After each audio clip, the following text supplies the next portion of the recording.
కార్యక్రమాన్ని ఖతీఫ్ సాబ్ గారు ఈరోజు ఆయన ఆహ్వానం మేరకు ఇక్కడ వచ్చి ఉపవాస దీక్షను విరమించే కార్యక్రమంలో పాల్గొన్నాను.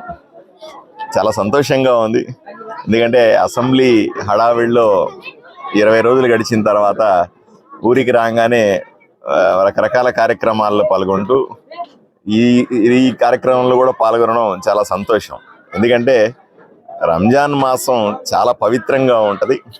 పొద్దున ఎప్పుడు 5 గంటలకు భోంచేస్తే సాయంకాలం 6:30 దాకా కూడా అదే ఆకలితో ఉండి అదే రకమైనటువంటి ఆధ్యాత్మిక భావనతో ఉండి బాగుండాలా, అందరూ బాగుండాలని కోరుకునేటువంటి ఈ ఉపవాస దీక్ష చాలా గొప్పది.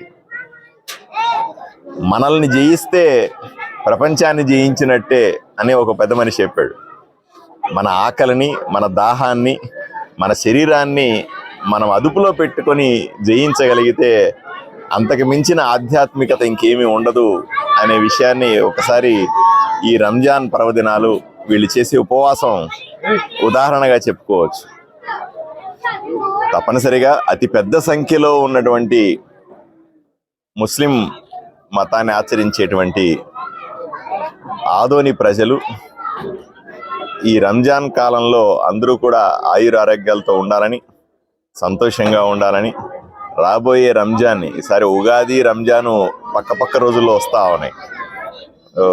అందరూ కూడా ఒకవైపున హిందువులు చాలా గొప్పగా చేసుకునేటువంటి ఉగాది అంటే తెలుగు సంవత్సరం ప్రారంభం, అలాగే రంజాన్ మాసం చంద్రుడు కనిపించంగానే చాలా పవిత్రంగా చేసుకునే రంజాను, ఈ 2 పండగల్ని కూడా ఆదోని ప్రజలు అత్యంత వైభవంగా జరుపుకోవాలని నేను మనస్ఫూర్తిగా కోరుకుంటాను.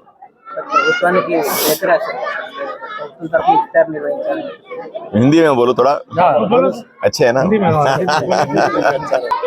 मैं आज रमजान की पर्वदिन के अंदर रोजा खोलने के लिए यहाँ पे बैठा हूँ. बहुत अच्छे लगता है मुझे. मैं भी जब भी कॉलेज में था, मैं उस्मानिया में हैदराबाद में पढ़ता था, जब भी मैं एक